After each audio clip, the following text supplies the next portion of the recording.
Good morning, America. My name is Danny. I'm a 48-year-old American. This is my show, Danny's Pit. It's not for children, so if you're under the age of 18, it's not for you. Topic of today's pit. This is like an ongoing topic of the pit. Hypocrisy.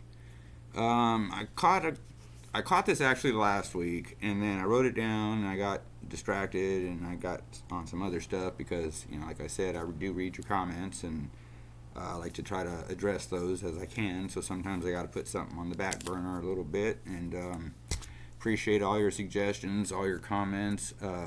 If you're catching me on a shorter platform, I'm on Reels, I'm on Facebook, I'm on Twitter, I'm on Rumble, I'm on YouTube, and I'm on Twitter as of now. So if I disappear off one of those, I'll probably be on another one. So anyway, the hypocrisy, okay, or should I say double standard.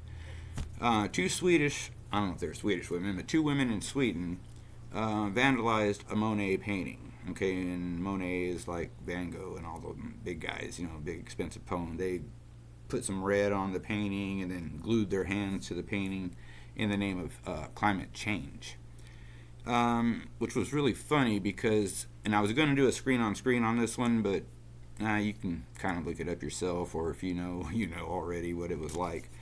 It cuts to a clip of the ladies on The View, especially Joy and Whoopi, talking about what a disgrace this is. And your job isn't to be destroying priceless works of art, it's to be working on climate change. And the only reason they're against this is because it makes their side look bad, worse than it already is. You tell me, what is the difference between vandalizing a Monet painting in Sweden and bringing down a statue of Stonewall Jackson in Alabama? Okay, and you might say, well, the Stonewall Jackson is racist. It's I've never known a rock or a piece of metal to have any kind of opinion on race. Okay, it's a monument.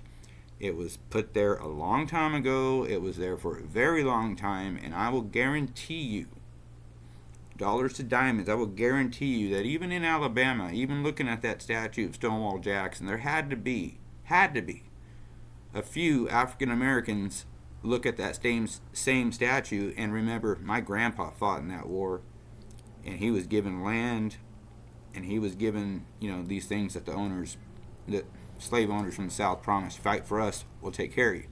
And that's what you learn when you read real books.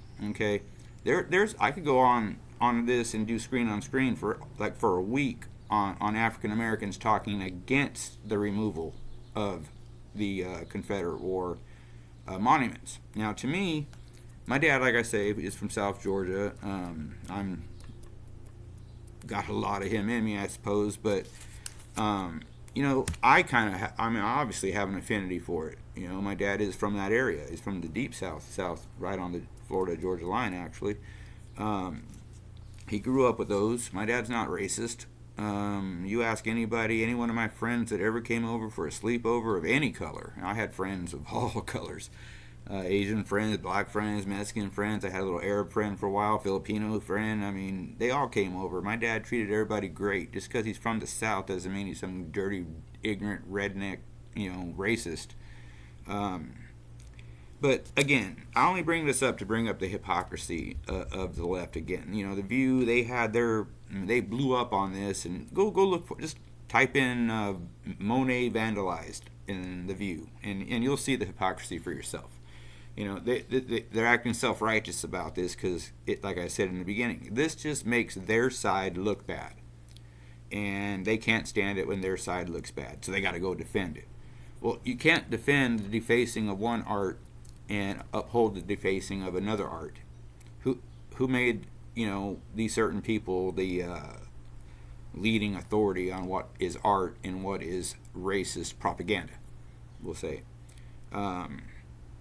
I'm not, like I said, my dad's from the South, I'm from here, but even here they've done things like take the Ten Commandments out of our courthouse and put them in the library.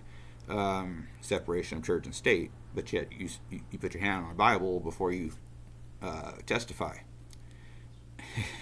it's not as black and white. You see what I'm saying? Separation of church and state. They removed the Ten Commandments, but you still got to swear on the Bible that you will tell the truth, the whole truth, nothing but the truth. So help you who? God. And there's the non-separation of church and state once again.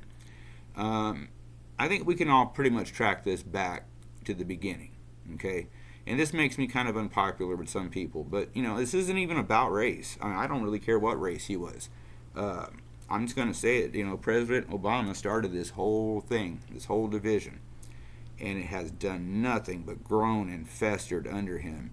And I know a lot of African American people that are just about as sick of it as I am. I would say they're on my side, or you could say I'm on their side, or you could say we're just on the side of right.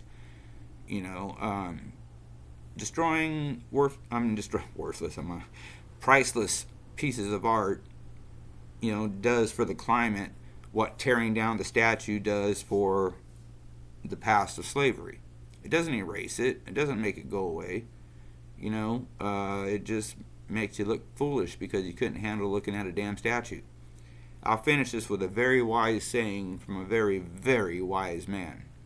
Mike Brady, the patriarch of the Brady Bunch, said once, "Wherever you go, there you are."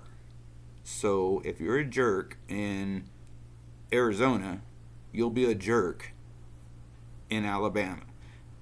So wherever you go, there you are. You can't hide from yourselves. And this is a good example. Like I said, watch this later, or just take my word for it, but trust me, watch it. I ain't lying.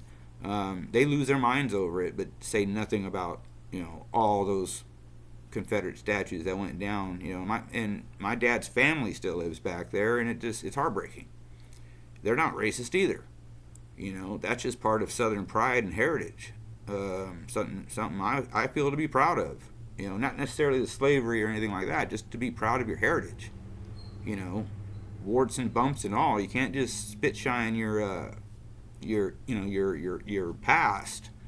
You got to acknowledge, well, okay, yeah, that was kind of messed up, but we don't do that anymore, so it's all right.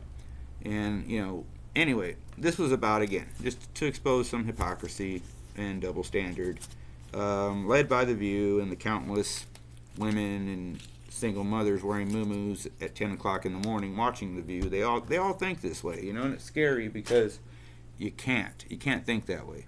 You think that way, you exclude people. And again, The View's just perfect for that, and I think I've given them enough time. So with that being said, it's a Monday, just a Monday.